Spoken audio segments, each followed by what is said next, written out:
هذه القصص التي ستسمعها عزيزي المستمع هي ليست من وحي الخيال أو أساطير، هي واقعية حدثت مع أشخاص وأنا سمعتها على لسانهم، قصص مرعبة عاشها هؤلاء الناس، ربما ستعتبرها غير حقيقة، ولكن أؤكد لك أنها حدثت بالفعل معهم.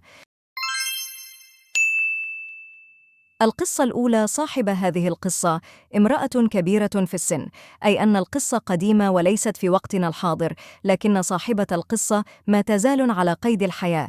تقول صاحبة القصة أنه وبعد يوم طويل من العمل في الحقول بالزراعة والرعي بالماشية وما بين العمل في المنزل وخارجه في الحقول، وكان زوجها قد غادر باكرا نحو الطاحونة لطحن القمح ليحصل على طحين لتحضير الخبز، ولديها ابنة متزوجة لكن تبعد عنها بمسافة. تقول: حل المساء وعدت إلى المنزل، فإذا بي أرى شيئاً يقفز فوق سطح المنزل إلى سطح منزل جيراننا، كان ينظر لي وعيناه حمراوان. تقول: لم أهتم كثيراً وقتها، إذ ظننت أنني تخيل من فرط التعب لا أكثر. تكمل قائلة: استيقظت باكراً وقمت لأعلف الماشية، فإذا بي أرى نفسي أصفع ويجر شعري وتمزق ملابسي، ولا حول لي ولا قوة، ولا أعرف ماذا يجري. لقد تلقيت ضرباً مبرحاً وكدمات على كامل جسدي، وإذا بي أرى وكأنه حلم رأيت شيخاً يلبس الأبيض ويقول لي: لا تخافي يا ابنتي. وبعدها غبت عن الوعي لأجد بعدها ابنتي وهي توقظني. دخلت المنزل وما زلت لا أعرف ماذا جرى، هل هم جن خبيثون أم أني قد آذيتهم ولم أشعر؟ لحسن حظي أن هذه الحادثة لم تتكر، ولكن لم أجد تفسيراً منطقياً لما حدث. إن كنت تعرف الإجابة أو تود اكتشاف ما حصل من أحداث غريبة أخرى، اكتب لنا في تعليق. القصة الثانية. قصة لا تقل رعباً عن الأولى، بل هي أكثر رعباً، وقد حدثت في قرية في الريف الجنوبي لحلب، في القرى التي ما زال أهلها يسكنون البيوت الطينية. في هذه القرية يوجد مخلوق غريب يسكن في بيت مهجور لا أحد يقترب منه. هو أشبه بالكلب لكن بحجم أكبر، لا شعر له، ويداه الأماميتان صغيرتان وأسنانه بارزة. ليس بالحيوان المألوف للناس، بل وكأنه مسخ مخيف. يعيش في بيت مهجور، يقدم إليه الطعام، ويجب أن يكون لحماً وإلا يهجم على مواشيهم ويأكلها. وهذه العادة في تقديم الطعام لهذا المخلوق قديمة جداً، أي لا أحد يعرف كم عمر هذا المخلوق، بل اعتادوا على تقديم الطعام له منذ زمن.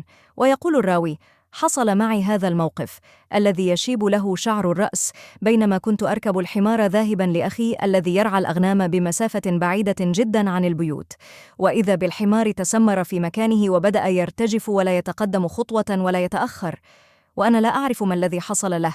نزلت من على الحمار لأرى من بعيد مخلوقاً لا هو بالكلب، لأقول أنه كذلك ولا أدري ماذا أسميه. أقبل قادماً نحوي فصدمت من هول المنظر. يا الله، ما هذا؟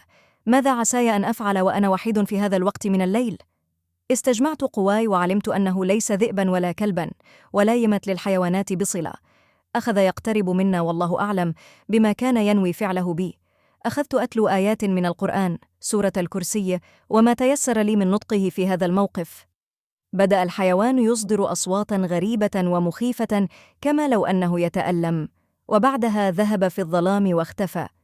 أكملت طريقي ولم أخبر أحداً بما حدث معي. القصة الثالثة.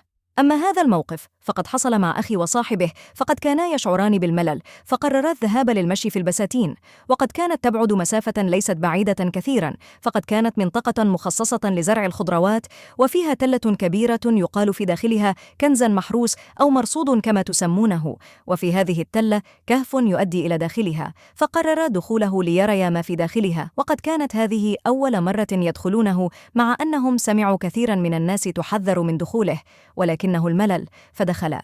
ولما وصلا إلى داخله كان كل شيء مظلم ولم يستطيعا رؤية شيء. ولما تقدما قليلا إذ أيدي تسحبهم إلى الأسفل، أيدي تخرج من الأرض وتسحبهم إلى الأسفل. المسكينان ظنا أنها نهايتهما، تمسك كل واحد منهم بالثاني، والحمد لله استطاعا الخروج، ولم يذكرا ما حصل لهما إلا بعد فترة طويلة من الحادثة. المهم أنهم عادا ولم يكررا فعلتهما، ولا نعلم ما قصة هذه الأيدي، وحقا هذه التلة فيها كنزا مرصود. أترك لكم التفسير. القصة الرابعة. أختم لكم أصدقائي بهذه القصة الطريفة والتي سمعتها من أبي، ربما هي مجرد خيال وربما حقيقة. تقول القصة أن هنالك رجلاً يعيش بمفرده، وفي يوم من الأيام كان هذا الرجل يريد أن ينام، وبينما هو مستلقي على فراشه إذ به يسمع أصوات أشخاص في منزله، ولكن أكمل ما هو عليه ومثل أنه نائم. دخل إلى منزله 3 أشخاص أظنكم عرفتم من هم. جلسوا فيه وبدأوا يتحدثون. يقول الأول: لقد جلبت هذا الغرض من بيت فلانة لأنها لم تقل بسم الله عندما وضعت هذا الغرض.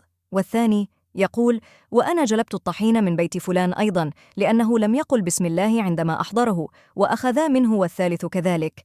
قالوا: لنحضر الطعام. وبعدما حضروا الطعام وجلسوا، قال واحد منهم: لنوقظ الرجل ليأكل معنا، ليس من اللائق أن نأكل وهو نائم. فرد عليه الثاني: ماذا لو قال بسم الله وحرمنا من الطعام؟ فأجاب الآخر: لا أظن، فلو كان يقول بسم الله ما دخلنا منزله. بينما الرجل يسمع كل ما يتحدثون به من كلام، جاء واحد منهم وبدأ يوقظه قائلا: قم يا رجال، تناول معنا الطعام. استيقظ الرجل وجلس مع هؤلاء الثلاثة وشمر عن ساعديه وقال: بسم الله. وإذا بالثلاثة يختفون. تناول الرجل الطعام وبعدها أخذ يرجع الأغراض إلى أهلها ويقول: خذ هذا الغرض لك، لم تقل بسم الله عندما استخدمته، وأرجع كل الأغراض لأصحابها. في أمان الله جميعا. أتمنى أن تنال القصص إعجابكم.